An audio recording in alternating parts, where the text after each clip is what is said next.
दोस्तों आप सभी से एक हाथ जोड़कर निवेदन है कि टैक्सी ड्राइवर यानी जो कैब ड्राइवर थे लखनऊ वाले शहादत अली, उनके ऊपर कोई भी यूट्यूब चैनल या न्यूज चैनल कोई भी वीडियो बनाता है या न्यूज आती है आपके सामने, तो उसके ऊपर रिएक्शन जरूर दें, उसे शेयर करें, क्योंकि जितना आप उन चीजों को शेयर करते हैं वो और भी ज्यादा लोगों तक पहुंचती है और एक दबाव बनता है। क्योंकि सोशल मीडिया का दबाव नहीं होता तो शहादत अली का केस यहाँ तक आता भी नहीं, और वो जो लड़की है पगलैट लड़की, वो शायद बड़े ही आसानी से छूट जाती, लेकिन अभी उसके ऊपर दबाव है, इसलिए पुलिस थोड़ी बहुत कार्रवाई कर रही है। देखिए होता क्या है कि अगर कोई किसी के पैसे चुरा ले, लूट ले, उस इंसान को फिर भी एक सुकून रहता है कि वो आज नहीं तो कल पैसे कमा लेगा।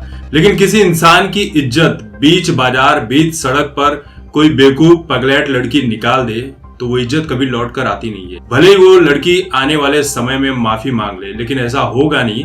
वो लड़की माफी मांगेगी नहीं इतनी जल्दी, अगर पुलिस उसके ऊपर दबाव नहीं बनाएगी तो।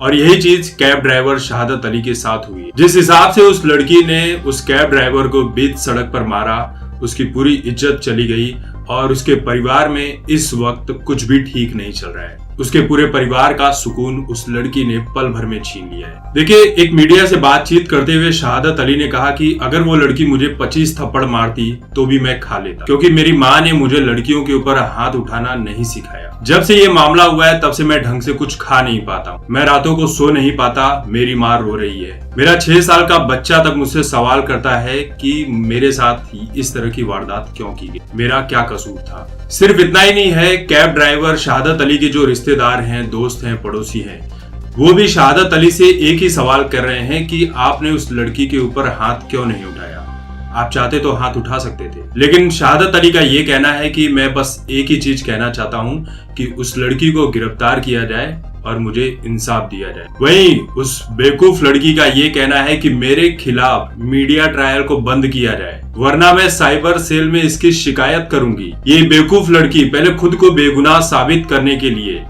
मीडिया में घूम घूम कर इंटरव्यू दे रही थी, जबकि गलती इसी की थी। पूरे देश ने देखा, सोशल मीडिया पर इन चीजों को सभी ने देखा। जब इसकी काली करतूत को हर किसी ने देख लिया, जब चारों तरफ से इसके ऊपर प्रेशर बनाया जाने लगा, तब ये लड़की कहती है कि मेरे खिलाफ मीडिया ट्रायल को बंद किया जाए। क्यों बंद किया जाए भाई? तुम मीडिया में घूम घूम कर अपनी सफाई दे रही हो, अपनी बात रख रही हो, और उस कैब ड्राइवर के लिए जो आवाजें उठा रहे हैं, जो साथ में खड़े हैं, तो वो मीडिया ट्रायल बंद कर दिया जाए। मेरा बस इतना ही कहना है कि इस लड़की ने उस बेकसूर कैब ड्राइवर के आत्मसम्मान को जिस तरह से ठेस पहुंचाई है, उसके लिए इस लड़की को कम से कम 5 लाख रुपए की सजा दी जानी चाहिए और कम से कम 6 महीने से लेकर 1 साल तक की जेल की सजा होनी चाहिए।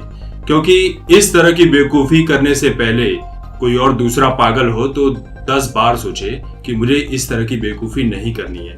हाँ, अगर किसी लड़की के साथ छेड़खानी होती है, मामला सीरियस है, तो भाई पूरा देश उस लड़की का साथ देगा।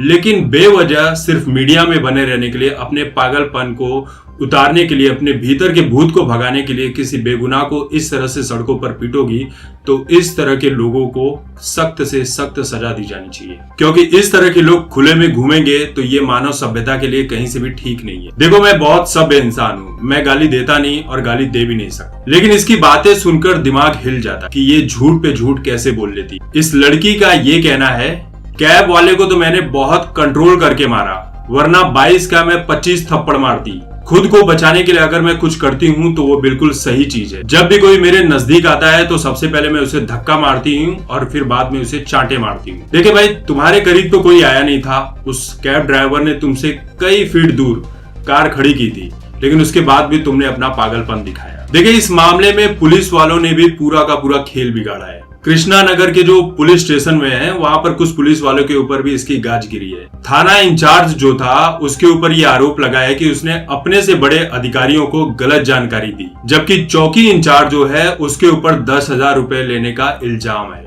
इस मामले की अभी जांच चल रही है। जांच में क्या निकलेगा ये बात हम सभी को पता है। क्या इस तरह से इंसाफ मिलता है? जिसके साथ अन्याय हुआ उसको इंसाफ दिलाने के जगह पर पुलिस जो है उसके साथ खड़ी नजर आ रही है जिसने अन्याय किया है। अगर सोशल मीडिया पर यह आवाज नहीं उठाई जाती तो शायद उस बेगुनाह को अभी भी बहुत कुछ भुगतना पड़ता।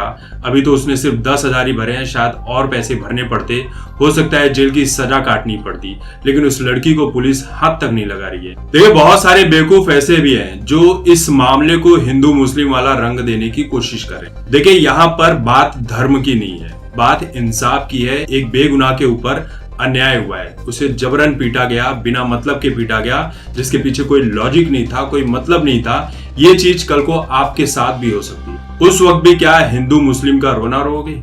हिंदू मुस्लिम के लिए बहुत सारी राजनीति पड़ी हुई है, वो हमारे देश में इस तरह की राजनीति बहुत होती है, लेकिन किसी को इंसाफ दिलाने की अगर बात करें तो उसमें हिंदू मुस्लिम नहीं करना चाहिए। जो गलत है वो गलत ही होता है। लड़की है, इसका मतलब ये बिल्कुल भी नहीं होना चाहिए कि उसे सजा कम होनी चाहिए, बल्कि इस तरह की लड़कियों को और भी अधिक सजा दी जानी चाहिए, क्योंकि वो लड़की होने का फायदा ना उठा सके। ये कोई बात है? जब भी उस कैब ड्राइवर का वीडियो जब उसके परिवार वाले देखते होंगे, जब उसका छोटा बच्चा देखता होगा, तब उसे क्या लगता होगा कि मेरे पिता ने ऐसा क्या किया होगा जो इस लड़की ने मेरे पिता को मारा है, इस तरह से मेरे पिता को सड़कों पर पीटा जा रहा है। तो कोशिश यही है कि आप सभी भी लगातार सपोर्ट करते रहिए उस कैब ड्राइवर को, क्योंकि इंसाफ मिलना अभी बाकी है।